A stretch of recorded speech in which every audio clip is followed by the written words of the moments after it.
కేంద్ర బీజేపీ ప్రభుత్వం ప్రధాని నరేంద్ర మోడీ గారు పేద ప్రజలను పొదుపు చేసుకోవాలని మాయమాటలు చెప్తూ నిన్ననే డీజిల్ పెట్రోల్ మీద లీటర్కు 3 రూపాయలు ధరలు పెంచి పెట్రోలియం కంపెనీలు పెంచుకున్నారని తప్పుడు సమాచారం పత్రికల్లో ఇచ్చినట్టు చేస్తూ ఉన్నారు. ఇది చాలా తప్పు.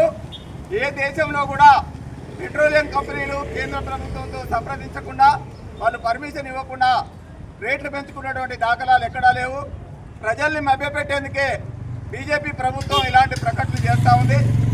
సామాన్యుడి మీద భారం పడేటువంటి ఈ పెట్రోల్ డీజిల్ ధరలను వెంటనే తగ్గించి యుద్ధం ప్రభావం వల్ల భారతదేశం మీద పడ్డటువంటి భారాన్ని తగ్గించుకోవడానికి కార్పొరేట్ వ్యవస్థల మీద ప్రత్యామ్నాయ ఏర్పాట్లు చేసుకోవాలి తప్ప పేద ప్రజల మీద ఇలాంటి భారాలు మోపడం సరికాదని కేంద్ర బీజేపీ ప్రభుత్వానికి సూచన చేస్తూ ఇలాంటి తప్పుడు ప్రకటనలు కానీ అసందర్భంగా రేట్లు పెంచడం కానీ చేస్తున్నటువంటి కేంద్ర బీజేపీ ప్రభుత్వం ఇలాంటి విధానాలు మానుకొని ప్రజలకు ప్రత్యామ్నాయ మార్గాలు చూపెట్టాలని డిమాండ్ చేస్తూ జై తెలంగాణ, జై తెలంగాణ.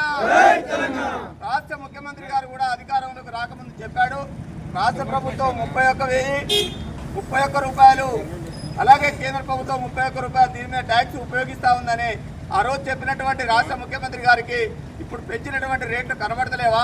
మరి రాష్ట్ర ప్రభుత్వం 31 రూపాయలు తగ్గించుకొని ప్రజలకు భారం పడకుండా చేస్తే మంచిది కదా అని రాష్ట్ర ప్రభుత్వానికి కూడా సూచన చేస్తూ తగ్గించాలి పెట్రోల్ డీజిల్ ధరలను వెంటనే, పెట్రోల్ డీజిల్ ధరలను వెంటనే. జై తెలంగాణ, కేసీఆర్ గారి నాయకత్వం, కేసీఆర్ నాయకత్వం. జై తెలంగాణ. ఓకే, ధన్యవాదాలు.